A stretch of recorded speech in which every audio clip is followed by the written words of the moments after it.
Before we start this conversation, let's begin as we always do with a tour de table.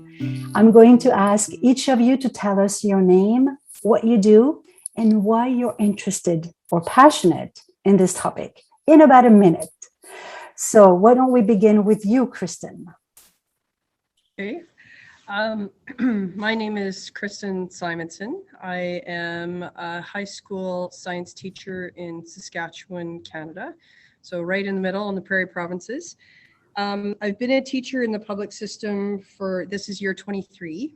So I've taught everything from biology, chemistry, general science, physics, and then sort of over the last decade, I've specialized in biology and environmental science. With that, I've always been part of an outdoor education program. Most of the time that's been an extracurricular program. So we take high school kids outside, we do camping and hiking. We've been to some fairly phenomenal spots over the last little while. We've been to watch the salmon run in British Columbia. We've been up to see the polar bears at the Arctic, and we've done all sorts of backcountry, really neat experiences in some of the more remote places in Saskatchewan.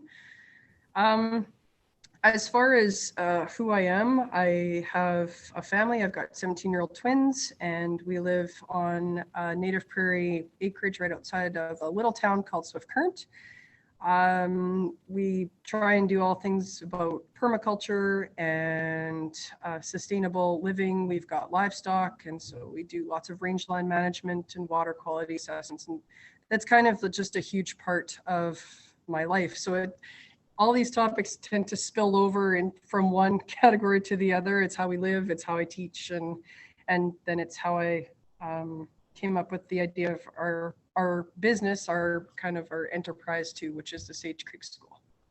Very cool. Well, can't wait to hear more about your program later during this conversation. Thank you for being here.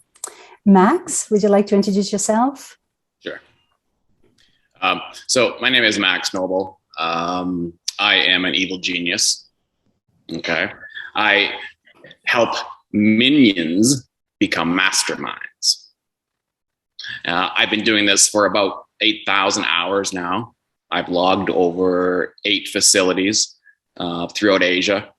I have worked with kindergartens all the way up to university, and also advised government on how to adapt to the changing world.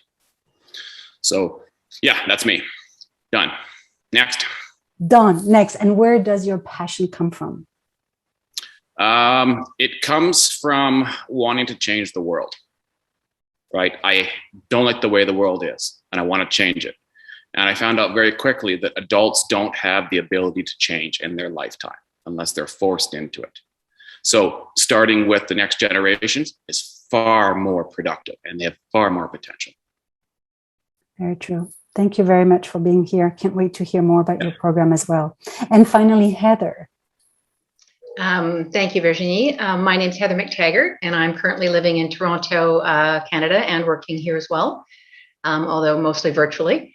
I have been in the education space for over 20 years. I started a nonprofit called Classroom Connections in 1997 because I felt that the education system was not serving kids.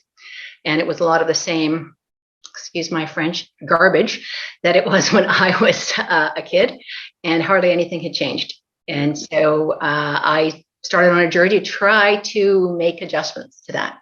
Doesn't mean there aren't amazing teachers like Kristen sitting right here and people trying to do the right things for kids all the time, but the system itself is in the way of that. And so I have been working on different approaches to try to do something about that. And the latest, which we'll probably talk a little bit more about later, is something called unschooling school.